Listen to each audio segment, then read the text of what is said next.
ating susunod na bayaning Pilipino finalist. May alin tulad naman sa babaeng si Teodora Alonso ang susunod nating nominee.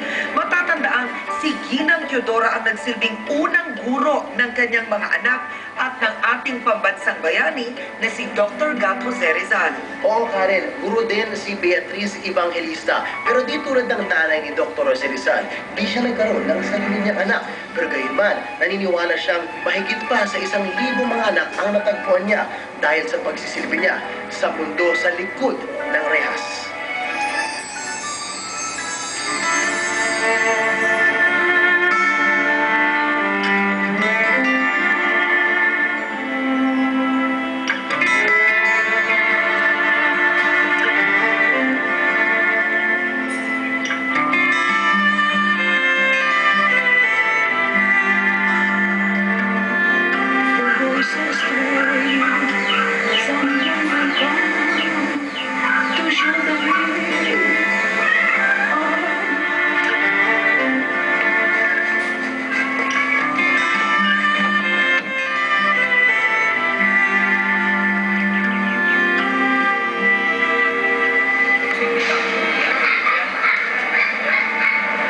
Dadalaw po kayo, ma'am.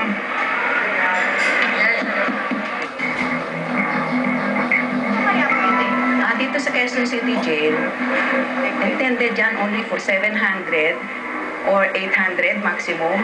Tumataas ngayon na 2,800 plus. Mga kaso nila dito ay may rape, murder, attempted murder, swindling, akyat bahay. Marami pang iba, hindi ko na matandaan yung mga cases nila eh. Ay, sa loob ay mainit. Kasi nga, sa dami nila, kulang naman ng ventilador. Marami sa kanila nalulungkot, naghihintay ng bisita. Doon ako pumapasok.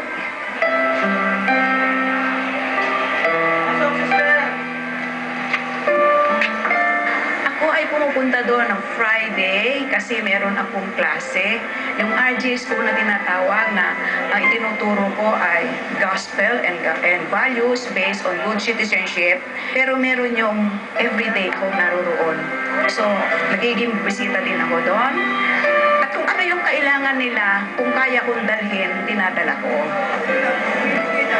Kasi yung pagod ko ba na aakyat sa 3rd floor, tapos bababa ka sa 2nd floor, paulit-ulit yun, no? Tsaka may sakit ako sa puso. May enlargement of the heart ako. Pero ito, hindi ko inalantana. Sabi ko pa, Lord, thank you. Enlarge yung puso ko para mas marami pang pumasok akong matulungan.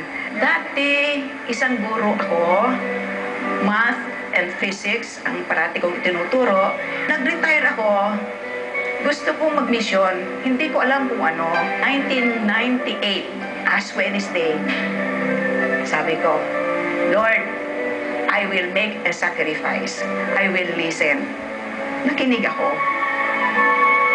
Sabi ng Holy Spirit, huli ka na. Nahuli ako kasi sinabi ko, I will volunteer. In-approach ko si Father Tony at ako'y nag-volunteer. And that was the start. Nung unang araw ko, first day of instruction. May babae pa noon eh. Nagbibigyan ako ng religious instruction. Doon sa kahuli-hulihang selda, nung pinakilala ko ang aking sarili, sinabi ko, ako si Mrs. Evangelista at dinadala ko dito ang mamahal ng Panginoon. May sumigaw, sinungaling ka!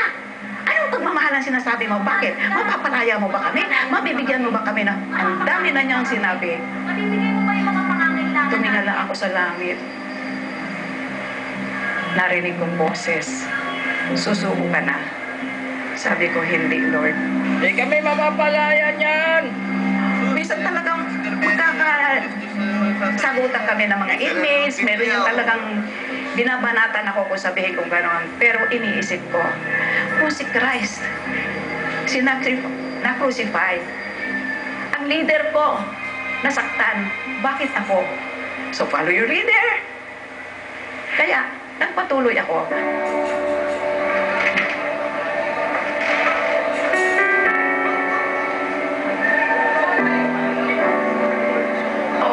Ilang sa atin, pero isang buwan parating na.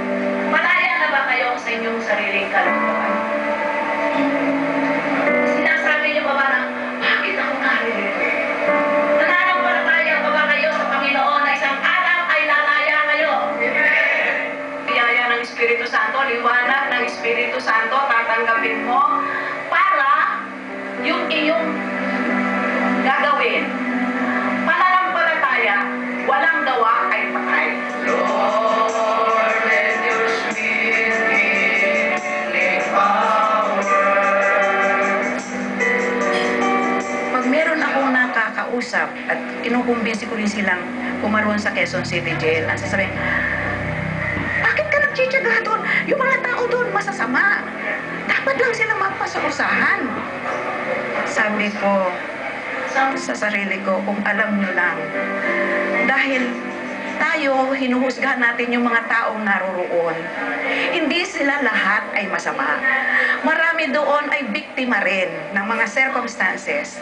Tao din sila. Naghahangad sila ng pagmamahal. Kung minsan hinahatulan natin itong mga taong ito, hindi natin alam.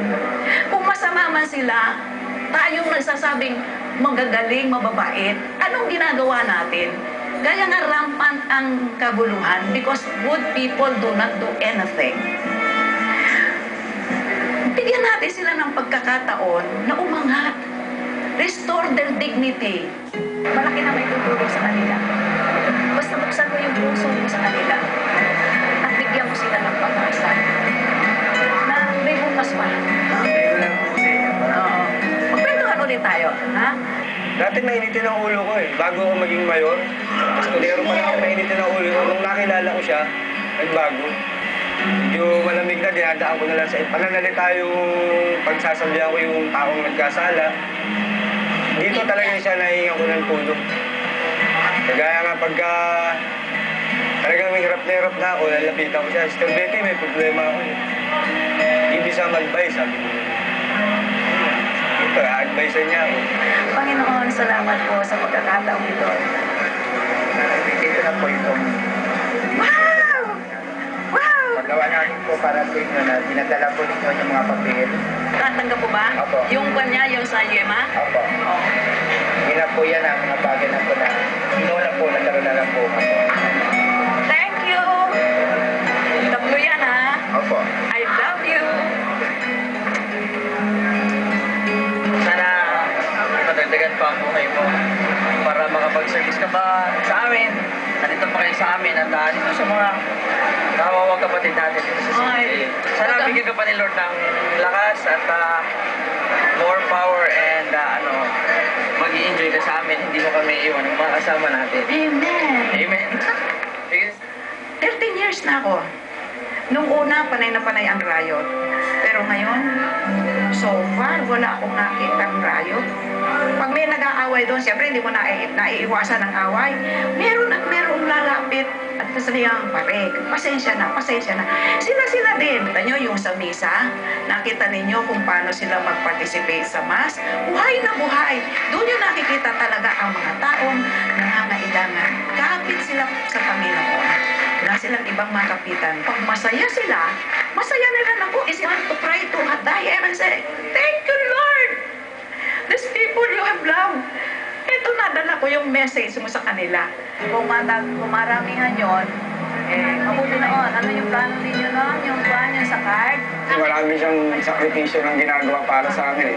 Unang-una, makasalanan namin. Marami namin mga kalokohan na gawa sa kapwa namin. Pero yung katulad ni Sister Betty na ganung edad pumunta pa dito para kalingain kami. Tapos bigyan kami ng lakas na loob na kahit na nagkaasala kami pero siya nandito pa rin lagi eh. Pinapakita niya pa sa amin na mahalaga kami kahit na ganito kami. So tinuturing ko siyang nanay ko dito. Hindi ka niya bibitawan, ha? Tandaan mo yan, ha? Tulad ng pagkapit ko sa'yo. Ha? Nag-inspirasyon ko siya kasi yung mga pagiging mapagbigay niya yung para sa kanya. Bisa para sa kanya lang pinamimigay niya pa. Kaya nung natuto ako mag-painting, nung kumita ako, sinubukan ko. Nung nag-painting ako, nagpatulong ako mabenta yung painting ko. Tapos yung kumita siya, sinubukan kong binigay ko sa isang service provider din. Tapos hindi ko pinaalam na pera ko yun para sa mga participants na pandagdag. Masaya, syempre, sobrang saya. Iba pala yung pakiramdam na nakakatulong ka tapos bukal sa loob mo. Yung masaya. Bye. Kiss mo na! Si Bibi. Si Bibi mo. Kalimutan mo si Bibi. Ingat. Uy.